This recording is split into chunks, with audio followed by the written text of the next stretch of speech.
Si Moussa Al-Khal, marocain résidant en France, vous avez exercé durant à peu près 20 ans dans un cabinet d'avocats en France en tant que juriste.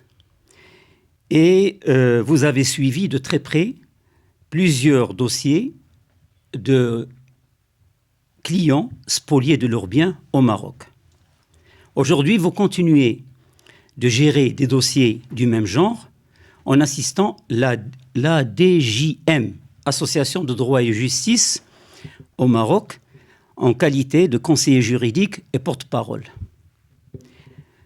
Je rappelle, à titre d'information pour les auditeurs et les téléspectateurs, que cette association a été créée par des personnes victimes d'actes de spoliation et qui avaient vécu auparavant, elles ou leurs proches, au Maroc en tant que résidents permanents.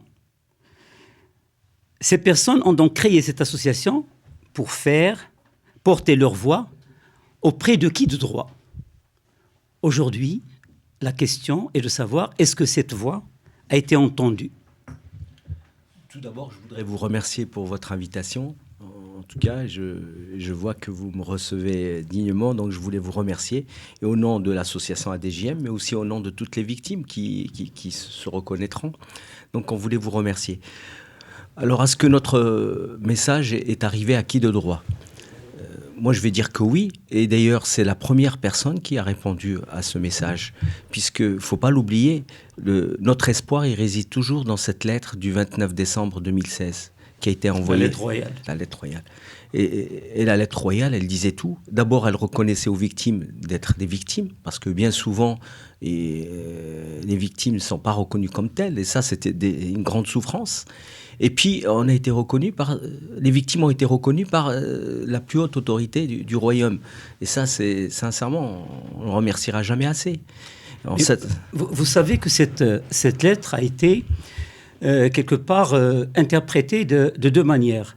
Certains la prennent dans sa globalité destinée à toutes les victimes. D'autres pensent qu'elle est destinée spécialement aux victimes étrangères, c'est-à-dire ayant vécu au Maroc, mais qui n'habitent pas le Maroc, notamment de nationalité étrangère. Est-ce que c'est vrai, ça ? Vous savez, moi, en tant que juriste, je vais vous raconter une petite anecdote, mais non, je vais passer en direct, parce que nous n'avons que 30 minutes, il faut profiter de chaque instant. Parce qu'on a tellement de choses à en débattre. Une victime n'a pas de nationalité. C'est exactement comme un patient. Un médecin, lorsqu'il soigne, il ne voit pas un noir, il ne voit pas un blanc, il voit un malade. Et un malade qui a besoin de soins, et on le soigne. Une victime n'a pas de nationalité. Donc pour moi, j'aimerais même pas développer. Je reviendrai à la portée de la lettre royale. C'est vrai qu'elle avait donné un coup de fourmilière, un coup de pied dans la fourmilière, c'est certain. Alors, si c'était le cas, quel est le bilan aujourd'hui que vous faites de votre action à la valeur d'aujourd'hui ? Alors, sincèrement, on parle, vous connaissez le fameux adage, on parle toujours des trains qui arrivent en retard, jamais des trains qui arrivent à l'heure. Il y a eu beaucoup de choses de fait, il y a eu des jugements, etc. Mais le résultat final, même avec un jugement aujourd'hui, on n'arrive pas à faire exécuter. Donc aujourd'hui, le résultat, j'allais dire qu'il est mi-figue, mi-raisin. Sincèrement, aucune victime aujourd'hui ne réside chez elle avec des documents finis, avec un document, un titre foncier en son nom. Je vais vous citer. Attendez. Donc, est-ce que le bilan aujourd'hui, il est positif, il est négatif, il est nul, il est nuancé ? Lorsque vous dites... c'est quoi exactement ? Est-ce que les jugements... Quand même, il y a eu dernièrement des jugements définitifs auprès de la Cour de cassation et qui ont donné raison aux victimes. Enfin... au moins les dossiers connus, quelques dossiers, dont notamment un à Temara, un à Casablanca, 2 ou 3 à Casablanca, et donc le jugement est rendu définitif. Vous savez, je crois que vous voulez faire allusion au dossier Brissot, par exemple. Entre autres. Mais moi aussi, je veux vous parler du dossier Kimia, qui a été jugé aussi en cassation, qui est revenu. Mais aujourd'hui, le problème, c'est que le titre foncier, il est toujours au nom des spoliateurs. Et le problème, c'est que les spoliateurs... quand ils se sont appropriés ces titres frauduleusement, ils ont contacté des crédits. Donc il y a un crédit. La banque aujourd'hui a envie de se faire rembourser. Et puis ces maisons, il y a eu des impôts dessus. Et aujourd'hui, les impôts, ils ont envie de se faire payer. Le problème réside où exactement ? Si la justice a rendu son verdict, et on avait, vous savez très bien que la justice a été largement critiquée au déclenchement de ce fléau, de ce problème de spoliation. Moi, sincèrement, je ne critiquerai aucune institution. Si la justice a fait... Non, excusez-moi. Si la justice a rendu son verdict en faveur des victimes, quand même, c'est quelque chose de très positif parce qu'on avait critiqué... Bon, je ne vais pas rentrer dans les détails, mais on avait tellement critiqué et soupçonné la justice d'être complice. Je ne parle pas de la justice, je parle de certains juges, plus précisément. Aujourd'hui, nous avons des jugements définitifs qui rendent justice aux victimes. Donc, où est le problème ? Vous savez, pour avoir un bon jugement, il faut une bonne expertise qui soit faite dans les règles. Il faut des huissiers qui ont fait des convocations dans les règles. Il faut des avocats qui travaillent dans les règles, etc. Ça vous parlez du déroulement du procès. Attention, vous êtes en train de parler du déroulement du procès. Mais moi, je vous parle de justice, même pas du procès. Moussa, ce qui nous intéresse et ce qui intéresse aujourd'hui l'opinion marocaine, c'est après tant d'années il y a eu tellement d'émissions au sujet de la spoliation, il y a eu tellement de débats. Tout le monde s'est mis à discuter de la spoliation, tous les juristes, tous les intellectuels, les chercheurs, etc. Aujourd'hui, on veut une évaluation de la situation. Et qu'est-ce qui se passe aujourd'hui exactement ? On ne veut plus revenir au dossier. Il y a des spoliateurs qui ont payé leur tribut auprès de la société qui passent encore leur prison. Donc aujourd'hui, c'est l'évaluation à ce jour-là. Quel est le problème exactement ? Aujourd'hui, le problème exactement, c'est que ça dure trop longtemps et les personnes sont âgées. Vous me parlez à quel niveau ça dure ? Est-ce que c'est au niveau de, vous voulez insinuer, de récupérer son bien ? De récupérer son bien, mais même au niveau des jugements. Vous pensez normal qu'une seule personne qui soit impliquée dans une dizaine de dossiers, on mette 15 ans pour en finir devant la Cour de cassation, pas finir le dossier. Oui, vous avez raison, j'ai vu des Monsieur Brissot, aujourd'hui le docteur Benita est décédé, il profitera même pas de ce qui lui arrive. Aujourd'hui le docteur Okechi, il a même pas terminé avec le juge d'instruction, ça fait une dizaine d'années, donc quand il va récupérer son bien quand il a 72 ans, il va pas vivre 90 ans. C'est vrai, est-ce que la justice est lente au Maroc ? Elle est pas lente, elle est très lente. Mais est-ce que c'est pas, vous savez, est-ce qu'elle n'est pas moins lente que certains pays même développés, notamment certains pays européens ?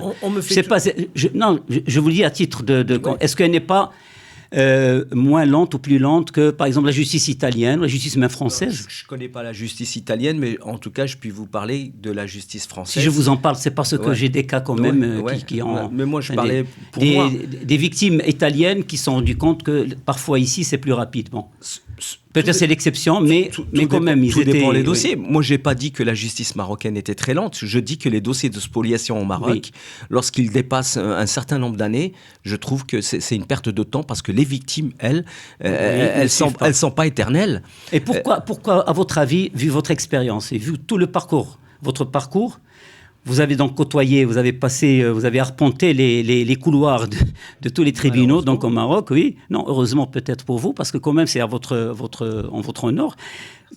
Aujourd'hui, pourquoi cette lenteur ? Est-ce que c'est une lenteur volontaire ? Est-ce que c'est la faute des procédures elles-mêmes ? Est-ce que c'est les avocats qui traînent ? Est-ce que c'est... Enfin, où il y a un sous-entendu ou peu importe. C'est exactement ce que je vous ai dit tout à l'heure. Pour avoir une bonne justice, il faut qu'il y ait tout ce qu'on appelle les auxiliaires de justice qui puissent travailler dans le sens. Vous savez, si vous avez... Mais ça, vous êtes en train de parler de la justice en général. Oui, mais parce qu'on ne peut pas accuser Pierre, Paul ou Jacques. C'est un ensemble. La justice, pour qu'elle soit bien rendue, correctement rendue, au nom de Sa Majesté le Roi, il faut qu'il y ait toute cette chaîne qui soit irréprochable. Mais aujourd'hui, lorsque vous avez une expertise qui est foireuse, lorsque vous avez un huissier qui est foireux, qui vous envoie une convocation à la mauvaise personne, à la mauvaise adresse, etc. Est-ce que c'est fait sciemment ou c'est... bien entendu, dans certains dossiers, c'est fait sciemment.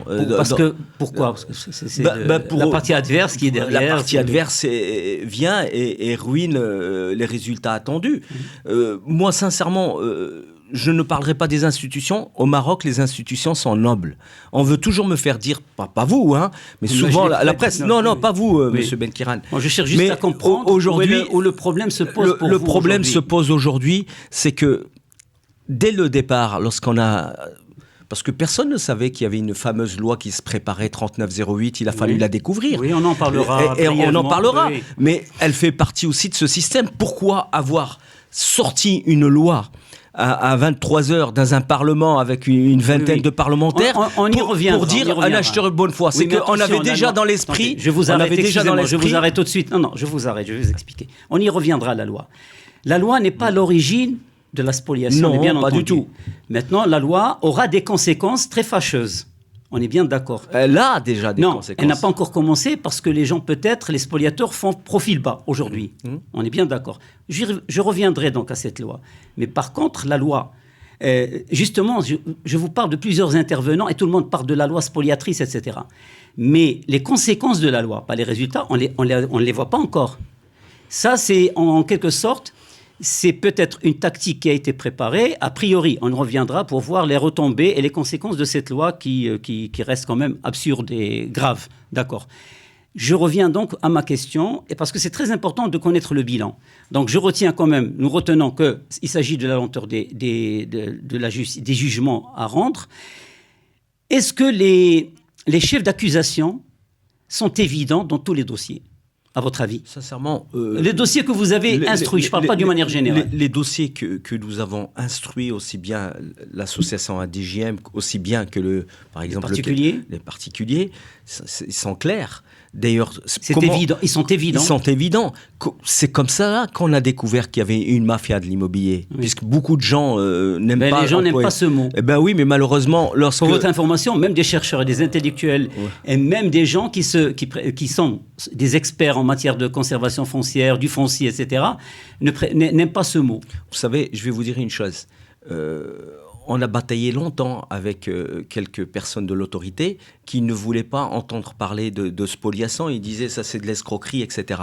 Mais in fine, on ne va pas jouer avec les mots. Il ne faut pas jouer avec les mots. Il faut appeler un chat par un chat. Lorsqu'on vous détrousse de votre maison, lorsque vous achetez en VFA un futur appartement et que vous ne l'avez pas, vous vous retrouvez à la rue, vous êtes SDF. Oui. Donc c'est de la spoliation pour moi.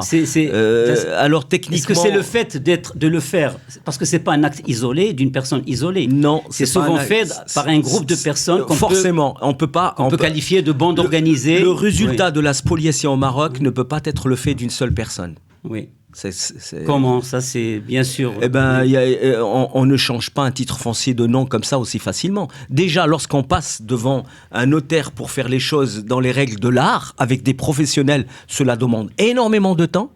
Alors vous imaginez que quelqu'un qui, avec un faux, etc., arrive à un résultat aussi rapide qu'en passant et en faisant les choses convenablement dans les règles. Selon vous, c'est une chaîne bien rodée, bien organisée. C'est pour ça que pour moi, c'est une mafia. Oui. Bien rodée. Qu'on ne peut... Oui. Et que l'État doit avoir l'écoute qui est tous les services de l'État. Oui. Et c'est pour ça que nous avons fait des propositions en temps et en heure à la commission anti-spoliation. Elles sont très claires. Nous avons mais quel est le résultat de cette commission? Est-ce que vous pensez que c'était vraiment nécessaire de créer une commission de spoliation si les faits sont avérés et si tout est clair et si c'est tellement aisé de relever l'acte de spoliation? Pourquoi une commission de spoliation? Pourquoi? À votre avis? Si la justice est là, la police est là, elle fait son travail. Si tout le monde est là, donc quel est l'intérêt d'avoir une commission, de perdre encore de temps, alors que c'est un acte criminel? La justice rendra son jugement et puis c'est tout. Est-ce que vous ne pensez pas qu'elle a retardé le processus un petit peu de dépasser le phénomène? Je ne peux pas venir dire si elle a retardé ou pas. En tout cas, elle a été créée avec des responsables. Ils ont fait un travail. Mais quel travail ils ont fait à ce jour-là? Par exemple, concrètement, aujourd'hui, donnez-moi un seul travail positif qu'ils ont fait. En dehors de, bien entendu, le fait d'avoir d'avoir interdit les actes sous seing privé. Et tout doit passer par le notaire. C'est énorme, oui. C'est déjà bien. Oui, je vous l'accorde, c'est déjà extraordinaire. C'est peut-être l'un des seuls, c'est le seul acte positif à retenir dans votre combat, dans le combat de toutes les personnes qui ont été victimes de spoliation.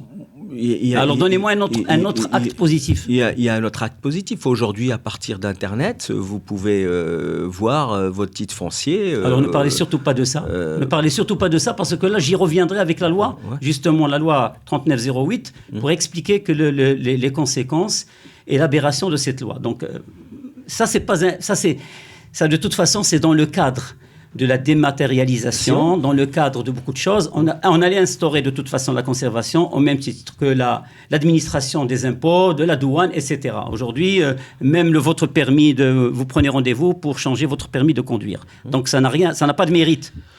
Je veux un acte, c'est-à-dire que les gens, l'opinion publique, voudraient savoir qu'est-ce que cette commission a fait.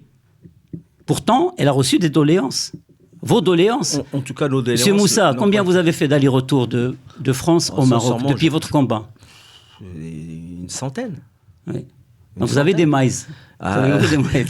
Ouais, souvent on a pris des vols charter. Oui, d'accord. Alors, on revient donc. Je crois qu'il n'y a pas un deuxième point positif. Vous êtes d'accord avec moi que la commission, on crée une commission est-ce qu'on peut dire qu'elle est inutile? Non, on peut pas dire qu'elle est utile. On peut dire qu'elle a été timide, on peut dire cela, mais elle n'a pas été inutile. Mais est-ce qu'une commission a le droit d'être timide? Lorsqu'il y a une lettre royale, lorsqu'on prend la peine de constituer une commission pour se pencher sur le fléau, est-ce que cette commission n'était pas en mesure uniquement et seulement de faire un projet de loi modificatif de la loi 3902, justement, qui spolie, qui est très grave, qui donne la prescription à un acte criminel? Alors, répondez-moi. De toute façon... On ne va pas expliquer aux gens ce que c'est la loi 3902. Non, je ne vais pas l'expliquer, par exemple. Parce que de toute façon, je vais vous expliquer. Hier, ça a été bien développé dans une émission sur Blanca Presse, donc on ne va pas y revenir. Les gens comprennent maintenant ce que c'est le 3908, la portée de la loi, pourquoi elle était faite, comment elle était votée. Donc, on a tellement de points à débattre, et le temps, vous savez, 30 minutes, ça passe vite. On a proposé, par exemple, une loi qui est toute simple, c'est-à-dire faire un parquet spécial. Vous savez, en France, par exemple, lorsqu'ils ont voulu combattre le terrorisme... Alors, on reste sur le bilan, je reviens sur les propositions. Je viendrai parce avec que vous m'avez dit qu'est-ce qu'ils ont fait de positif. Et non, moi, mais qu'est-ce qu'ils ont fait de positif? D'accord. La commission, je parle de la commission. Je parle de la commission aussi. Hein. Alors, on leur avait proposé cette loi, malheureusement, elle n'est pas passée. On leur avait proposé une loi aussi qui est, comme en France, l'article 777, 778, que... Non, ce sont vos propositions. Moi, je parle des réalisations. Des réalisations, sincèrement, à mon avis, le seul point positif, c'était celui dont je vous ai parlé, mais vous n'êtes pas d'accord avec moi. Donc, lequel? De pouvoir consulter les titres fonciers à partir... Mais ce n'est pas un point positif. Ça, c'est une procédure de consultation, oui, tout simplement. Mais c'est au lieu de me déplacer dans une ville où, pour un Marocain résidant à l'étranger, au lieu de se déplacer, il peut consulter, mais le problème, ce n'est pas de consulter. Le problème, c'est d'avoir la sécurité de garder son bien. On est bien d'accord. On est bien d'accord là-dessus. Bon, alors, quel est l'intérêt? Donc, c'est pas déjà, quelque chose savoir qu'on a été spolié, déjà, pas attendre. Mais attendez, la conservation foncière allait faire ça de toute façon. Ce n'est pas la commission qui l'a faite, c'est la conservation foncière. C'était dans cet élan. Oui, dans l'élan, mais on ne peut pas se faire attribuer des choses qui ne reviennent pas à tel ou tel décideur. Et puis, comme on a dit aussi, plus d'actes sous seing privé. Et puis, oui, surtout ça, oui, et puis les SCI aussi. Oui, la SCI, c'est dans un cadre, c'est autre chose. C'est dans un cadre fiscal que ça a été revu en 2017, parce que les gens, ça c'est notre problème fiscal, de fraude fiscale, les gens échappaient sous la couverture de la société civile immobilière, alors qu'on voyait des promoteurs qui palpaient les milliards. Non, ça c'est autre. Bon, je vais passer de toute façon à autre chose, parce que le bilan, on l'a un petit peu vu, les difficultés, vous dites que de toute façon c'est long, on a compris. Est-ce que vous pouvez me donner le nombre approximatif de dossiers contentieux se rapportant aux affaires de spoliation? L'association... Enfin, grosso modo, en gros, je parle des... Il y a plusieurs associations. Mais non, je ne parle pas des associations, je parle attendez, je vous parle des dossiers contentieux, en général. Parce que vous, quand même, vous êtes un homme qui forçait les portes. Vous êtes reçu partout, les gens vous écoutent, votre combat est légitime, il est juste et il est sérieux. Donc, vous devez quand même... Est-ce que vous avez une idée du nombre de dossiers qui sont aujourd'hui... qui concernent la spoliation? Bon, sincèrement, pour couper court, moi j'en ai vu 400, 500 oui. Dossiers. L'association les a reçus. On avait commencé à travailler... Vous êtes 400, 500. Vous savez que la conservation foncière n'est pas d'accord avec vous. Bien entendu. Et beaucoup de gens ont justement dénoncé que ce sont des chiffres exagérés. et que la conservation foncière n'avait que quelques dossiers qui concernent la spoliation et qu'on a gonflé le sujet et le problème. Bon, là, je crois que la conservation... Mais comment la conservation foncière peut-elle comptabiliser les cas de spoliation ? Moi, je vais vous dire une chose.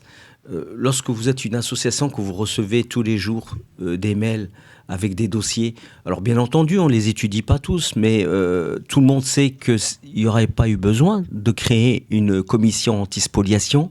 Il n'y aurait pas eu besoin que Sa Majesté puisse faire un courrier adressé à son ministre, au ministre de la Justice. S'il y avait 18 dossiers, parce qu'on ne va pas chambouler tout un pays pour 18 dossiers. Et justement, mais heureusement, la conservation foncière, comment peut-elle connaître le nombre de dossiers ? La conservation foncière, comment peut-elle ? C'est pas la conservation. Non, c'est le parquet qui lui donne les chiffres, puisque oui. Alors, est-ce que maintenant on peut dire qu'il y a à peine 47 dossiers à travers tous les parquets du royaume ? Écoutez, il n'y a qu'à voir tout ce qu'écrit la presse chaque jour pour comptabiliser les dossiers. On n'est pas à 40. Non, mais vous savez, moi, je veux aller au fond des choses. Alors, si vous voulez aller au fond des choses, rien qu'un seul dossier, par exemple. Oui. Je ne sais pas si j'ai le droit d'en parler. C'est un dossier qui doit être traité. Mais s'il est en cours de justice... Il y a un dossier à Casablanca. Il y a tout un quartier à Casablanca. Il y a 247 victimes. Oui, c'est les villas de Bourgogne. Ça n'engage que vous. Bon, voilà, donc... non, mais là où je vais en venir... Et la spoliation, c'est dans tout le Maroc. C'est pas qu'à Casablanca. Alors, attendez. On avance un chiffre. À l'étranger, ça a entaché l'image de marque du Maroc. La conservation foncière dément, elle dit que c'est exagéré. Est-ce que la conservation foncière se limite juste aux statistiques du parquet pour les affaires qui sont en cours d'instruction, et elle ne prend pas en considération tous les dossiers qui font l'objet de plaintes qui n'ont pas encore été déposées? Est-ce que c'est le cas? Sincèrement, je peux comprendre qu'une administration, qu'une institution puisse essayer de minimiser tout en travaillant, comme dirait l'autre, le linge sale en le lave en famille. Mais aujourd'hui, ça c'est comme en France. Vous savez, pendant très longtemps, les prêtres n'ont jamais voulu voir la pédophilie. Et aujourd'hui, elle éclate. Aujourd'hui, un des grands archevêques, l'archevêque de Lyon, vient d'être condamné. Le pape lui-même en parle, etc. Est-ce qu'il y a eu est-ce qu'il y a eu des fonctionnaires de la conservation foncière, quelque part au Maroc, qui ont été condamnés, impliqués et condamnés dans des dossiers de spoliation? Sincèrement, dernièrement, il y en a eu un qui n'est pas des moindres, qui a été condamné. Oui. Moi, justement, je trouve qu'on a trop tardé pour régler ce problème, alors que c'est quelqu'un qui a fait beaucoup de mal. Vous savez, on a trop tardé, mais vous savez que la partie adverse est très rude, est très forte, elle est bien installée, donc pour parvenir à la déstabiliser, c'était pas une besogne facile. Je ne vous apprends rien, vous êtes mieux placé que moi pour le savoir. Vous savez, je vais vous dire une chose. L'aide que nous a apportée toutes les institutions marocaines est innombrable. 99%, ou on va dire 98% des fonctionnaires marocains, des institutions marocaines sont formidables par leurs compétences, par leur probité. Aujourd'hui, il y a toujours des brebis galeuses. Et forcément, les brebis galeuses, elles sont cachées et elles font des dégâts. Et donc, on le dit, on a un super proverbe au Maroc. Tout un étang. Donc le problème est vite vu. C'est qu'aujourd'hui, il faut être courageux. Et ces brebis galeuses, il faut vite les arrêter. Je passe à autre chose, justement. Vous alliez me parler peut-être de l'association et vous n'avez pas pu me donner un chiffre quand même important. Vous avez donné un chiffre entre 400 et 500 compte tenu des... Ceux qui sont passés par la DGM. Et on avait commencé, sincèrement. C'est pour ça que je parle je vous pose une question. Il y a tellement de... vous allez citer d'autres associations, d'autres personnes qui se plaignent. Pourquoi ne pas avoir uni toutes les voix dénonciatrices de la spoliation en un seul front? Vous auriez pu, à ce moment-là, vous auriez centralisé, d'abord centraliser toute l'énergie possible et une seule un seul front est meilleur que plusieurs associations qui sont totalement épargnées. d'accord avec vous, surtout qu'on a le même objectif. C'est en fin Alors, de compte. pourquoi ça n'a pas été fait? Non, je ne vous dis pas pourquoi vous ne l'avez pas fait. Pourquoi, à votre avis, ça n'a pas été fait? Est-ce qu'on vous a approché? Je vais vous le dire, on nous a... On a l'impression que chacun fait cavalier seul. Non, on ne fait pas cavalier seul. Moi, je vais vous dire, nous avons été les premiers et nous avons été très critiqués. Et d'ailleurs, par la même occasion, ça vous aurait permis de couper le chemin, d'accord, à tout intervenant qui voudrait se positionner de facto comme un intermédiaire qualifié et même prometteur. Vous comprenez ce que je veux dire, bien entendu. J'ai compris. Voilà, vous avez compris, parce qu'il y a des gens des intermédiaires qui se positionnent comme des... Monsieur Benkiran, comme tels. On a été les premiers. Nous, pourquoi l'association a démarré? C'est lorsque nous avons rencontré le premier dossier de spoliation et que ça avançait pas. Un jour, il y a eu un article. Et suite à cet article, en un mois, nous avons reçu des dizaines et des dizaines de dossiers qui ont atterri. Donc c'est là où on a compris qu'il y avait un problème. Moi, je ne savais pas. Il y a 15 ans, je ne savais pas je connaissais même pas le mot spoliation, sincèrement. Je savais que de temps en temps, quelqu'un d'une famille veut spolier son frère, sa sœur, captation d'héritage, mais je ne savais pas que le phénomène était aussi grand. Et puis, on a mis des noms et on a compris qu'il y avait une mafia. Et on a décidé de réunir les victimes. Mais j'arrive. Le temps passe vite. Mais je vais vous répondre. Vous m'avez posé une question. Ce n'est pas de nous. On a créé cette association, les victimes se sont jointes, et puis on nous a montré du doigt en disant que nous n'étions pas des Marocains, que nous étions une association française, que ceci, que cela. C'est clair, c'est pas ça. C'est de l'absurdité. Écoutez, le débat n'intéressera pas ce débat-là, c'est personnel, chacun tire les ficelles de son côté, on ne va pas en parler, c'est pas là l'objet du débat. Parce aucune ficelle à tirer, c'est l'intérêt du Maroc. J'ai parlé d'intermédiaires. J'ai parlé d'intervenants qui se positionnent comme des intermédiaires qui veulent être qualifiés ou prometteurs. Donc vous avez tout compris, le sous-entendu et tout. Je crois que vous êtes assez fin et même les téléspectateurs comprendront quelle est la portée de ma question. Maintenant, quel est le futur, à votre avis, de ce problème-là? Comment peut-on le régler? Que faut-il faire? Quelles sont les solutions? Qui doit agir? De vous à moi... Le futur, d'accord, les solutions, qui doit agir? Moi, je l'ai dit depuis le premier jour. Si vous regardez le premier article, nous sommes dans un pays où lorsque quelque chose de très grave se passe, nous avons deux choses à faire. Faire appel à Sa Majesté le Roi et faire appel à Dieu. Nous avons fait appel à Sa Majesté le Roi, il a répondu. Oui. Aujourd'hui, est-ce que vous pensez, puisque le problème reste toujours posé, moi je dis oui. Vous pensez que c'est suffisant? Et est-ce que ça, est-ce qu'on le fait? Vous savez, le roi lui-même l'a dit dans son discours, qu'il ne peut pas régler le problème de tout le monde et que ce n'est pas son travail en plus. Et est-ce que vous pensez que dans un état de droit, c'est le roi qui doit régler ça ou ce sont les institutions? Je vais vous dire on parle du garant, mais on parle des institutions. Les institutions, de temps en temps... Et vous avez dit que les institutions, vous avez même fait un bilan très positif. Donc, qui doit régler le problème? À quel niveau? Je comprends que vous avez toujours le problème posé, mais il faut une réponse claire. Vous savez... D'espoir en plus. Hein. J'ai de l'espoir, sinon je ne serais pas venu. Oui. Je vais vous dire quelque chose de très simple. Mais c'est simple. L'ordre des avocats défend les avocats, l'ordre des juges défend les juges, l'ordre des huissiers défend les huissiers, l'ordre des médecins défend les médecins, l'ordre des notaires défend les... Qui défend le Maroc? Qui défend le citoyen marocain? C'est le roi. La ilaha illallah Muhammad Rasulullah al-Malik ta'ala. Salat anbi. Oui, d'accord. Moi, aujourd'hui, je ne fais... Oui, mais malheureusement, aujourd'hui, je suis obligé de vous parler comme ça. Oui, mais vous parlez comme ça, c'est comme si... Parce que je suis honnête. Qu'est-ce que vous avez dit? Vous avez dit... il y a que les gens se retournent vers le roi et lorsque ils n'obtiennent rien, ils se retournent vers Dieu. Non, Dieu, c'est tous les jours qu'on se retourne. Mais vous savez très bien. Mais c'est pas comme ça qu'on va solutionner quand même un problème d'une telle acuité. Bon, je crois qu'il reste quand même... C'est dommage parce que le temps passe tellement vite. Je ne voudrais pas quand même passer l'occasion de vous parler d'un sujet très important. Vous êtes Marocain résident à l'étranger et aujourd'hui, vous savez très bien que le Maroc a ratifié et a signé, donc il a signé, ratifié, etc., la convention multilatérale avec les pays de l'OCDE. En tant que Marocain résident à l'étranger, que pensez-vous de cette ratification, de cette signature et qu'est-ce qu'elle représente pour vous? Est-ce que c'est une menace pour vos intérêts? Est-ce que c'est... C'est pas une menace. Il faut être en règle avec les institutions des pays. Si le Marocain qui vit en France ou le Marocain qui vit aux Pays-Bas, ben, il respecte les règles du pays. Mais il s'agit d'échanges. Je la fais tout court. Je la fais tout court. Il s'agit d'échanger des informations bancaires et de donner les biens d'un Marocain d'origine marocaine qui est résident dans l'un des pays européens. Donc ça veut dire qu'on va, bien sûr, mutuellement, inversement.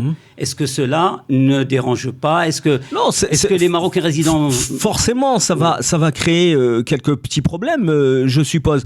Si ça va en régler d'autres aussi, le blanchiment d'argent, etc. Oui, c'est fait dans cet esprit. L'instrument on peut pas jeter... C'est dans cet esprit-là. Voilà, oui. Mais bon, maintenant, ceci dit, comme les Marocains résidant à l'étranger ne sont pas représentés, lorsque le Maroc décide de certaines choses à faire, on ne demande pas à ces gens-là. Vous savez, la communauté marocaine à l'étranger, c'est à peu près 6 millions d'âmes. 6 millions. Ça représente presque 15% de la population marocaine. Et aujourd'hui, la diaspora marocaine n'est plus la même. Elle a changé d'image. Avant, c'était le vieux immigré qui partait, qui travaillait chez Renault dans les mines et qui... sachant qu'un jour ou l'autre il va revenir, il avait bâti sa petite maison pour revenir, etc. Aujourd'hui, c'est des jeunes, c'est des chercheurs. Donc le risque, c'est de ne plus envoyer rien du tout au Maroc, de ne plus transférer d'argent, de ne plus rien acheter. Et c'est pour ça que si on leur avait demandé leur avis, peut-être qu'on s'améuserait à ce que des lois... Vous savez que c'est une décision quand même qui est un petit peu très particulière. Est-ce que c'est pas peut-être elle a été faite, est-ce qu'elle n'a pas été faite sous la pression justement des pays européens pour faire retirer le Maroc de la liste grise des paradis fiscaux? Le Maroc, c'est pas un paradis fiscal. Voilà. Le Maroc est un pays émergent. Je suis heureux d'entendre ça de votre bouche. Alors ça, on ne comprend pas. C'est incohérent. Est-ce que le Maroc est un paradis fiscal? Non, le Maroc n'est pas un paradis fiscal. Il y a des lois, il y a des services. Non, en dehors des lois, est-ce que c'est un paradis fiscal? Non. Alors je vous pose une autre question. Est-ce que les multinationales, est-ce que vous imaginez que des multinationales vont cacher leur argent au Maroc? Des multinationales? Oui. Ben, l'instrument multilatéral est fait justement pour contrecarrer toute érosion fiscale, etc., entre autres, et corriger notamment les conventions bilatérales en matière de double imposition. Ça, vous le savez très bien. Donc, mais est-ce que c'est pas le citoyen MRE ou peu importe marocain qui est visé par cette convention? Sincèrement, je trouve cela absurde. Pour moi, le Marocain résident à l'étranger, c'est quelqu'un qui a toujours en arrière-plan qu'un jour il va venir finir ici sa vie, en tout cas en tant que retraité. Ils se sont mariés, ils ont eu des enfants, mais à la retraite, on pense toujours à venir. Je reviens juste en deux mots, parce qu'on doit conclure en deux mots. Quelle portée vous voyez? Est-ce que ça va porter vraiment préjudice aux intérêts des Marocains? Si on informe mal le citoyen, il y aura un frein à ce développement, parce qu'il y a beaucoup de gens qui ne connaissent pas la loi. C'est-à-dire là, on parle entre personnes qui sont, je veux dire, très bien informées. Oui, je reviendrai ça dans une émission mais la majorité... Vous savez que le sujet est bateau, donc on reviendra. Mais bon, il y a des spécialistes... En tout cas, Si Moussa, je vous remercie infiniment pour votre franc-parler. Et j'espère que Blanca Presse vous recevra bientôt dans un autre sujet pour autre chose. En tout cas, merci pour votre invitation. J'espère qu'on aura au moins éclairé vos téléspectateurs et puis faire avancer la justice en participant en tant que la société civile. Donc, et je vous remercie. En tout cas. Merci à vous, Si Moussa. Merci à vous. Ça passe vite, 30 minutes.